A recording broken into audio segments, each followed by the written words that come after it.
Okay, well, I'm back at university, so I haven't had much time to leisurely read. However, the one book that I have almost finished, so it technically counts, okay, it technically counts, is The Barefoot Investor. I borrowed this from the app Libby, which I've harped on about before in another video, but get Libby to read all the books. Trust me, you won't regret it. This book is Australian based and it's written by a financial advisor who updates it every year about the best bank accounts, the best superannuation you should be using, how to invest your money properly, what kind of bank accounts you should have, how to get out of debt, just how to handle your money basically. And for me, I've always been very frugal with my money, so I was very excited to read something like this. But I can't do anything at the moment because I am at university and literally below minimum wage. So I don't have $1,000 to invest in a high interest account like he suggests, but nevertheless, it was a good read, very insightful, and it's almost like a cult because once you get started, you think, oh my God, I need to switch to a different bank and I need to do this and I can't wait to get started. So that was a very insightful read for this month. The second book that has been very insightful is actually a university book. It's Politics 1 by Ian Ward and Randall G. Stewart. So this is part of my course that I'm taking at university at the moment, and it's all about Australian politics.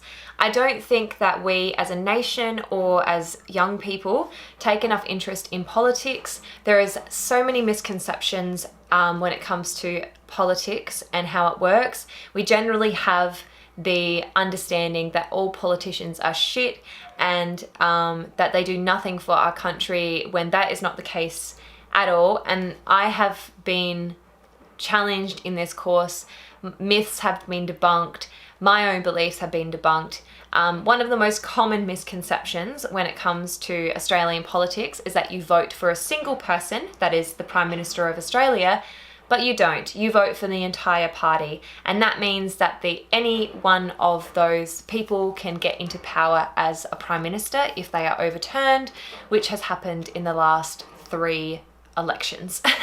So this book has been extremely insightful. I am not finished it yet because I haven't finished university. I am halfway through my second semester of my second year, but yeah, this book has been incredibly insightful for what I am reading. I'm also finished or nearly finished. I've got maybe 50 pages to go. A Court of Starlight and Frost. Oh my God. Which is the final book in the series of A Court of Thorns and Roses. However, Sarah J. Maas has kind of announced that there is going to be another book following, which I don't know, like I feel like it doesn't need another book, but hey, each to their own. I have really enjoyed this series so far. It's really taken me back to those young adult fantasy books that I used to love as a teenager. It is written for a younger audience and it is from the perspective of first person, which I generally don't like, but I think for a younger audience, I can really see its appeal. And it does make me question that though, because there is a fair amount of sex in there and I just don't see a 16-year-old reading about that. Me as a 16-year-old, I would cringe at that kind of thing. So, but we're in a different world now, so maybe they like it, I don't know. But this book has been great and I'm really enjoying this series. The next book I'm reading is another university book, but it's called Think Sociology. I'm actually rereading this because I am minoring in sociology, and at the moment I'm taking Sociology of Youth, which is all about youth basically and subcultures and how youth move between different identities, all that kind of fun stuff, you know? And this is just a really good book to reference for me and to further understand different theories and concepts. So I've been really enjoying going back and actually rereading some of the theories that I need to reiterate in my studies and apply them further. One of my goals for this semester is to drastically increase my GPA. At the moment, I'm probably sitting on just above a credit average, and that's because I didn't commit as much as I should have last semester to university because I was working 2 jobs because I desperately needed money. I was in a very bad financial place. And then over the summer, I accidentally handed in the wrong frickin' assignment for my media law class, resulting in me going from a distinction to a credit because he could only award me a pass considering that it was the wrong paper that I handed in. So a stupid human error, but nonetheless something I've learned about. But a goal that I've committed to myself is raising that bar again. And then the final book was The Alchemist by Paulo Coelho. I absolutely love this author. He's probably my favorite author. Well, one of my favorite authors of all time. I've read this book countless times, but I needed to read it again for my book club, which is actually tonight. So I'm looking forward to discussing this book in depth tonight. Basically, this book follows a shepherd who is trying to find the meaning of life. It's the best way I could describe it.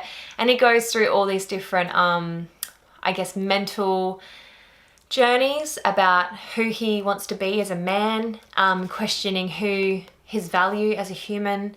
And it's just a really good book to read in that kind of fictional genre, magical realism, I guess you would call it, about the meaning of life and what does it mean to be spiritual, you know, like what kind of spiritual elements are there. So I really enjoy reading books like this, and yeah, I can't wait to discuss it at my book club tonight. So that is all the books I read for August. Not very many, and I've still got like obviously some to complete like I mentioned, but I'm enjoying getting back into reading again, both leisurely and academically.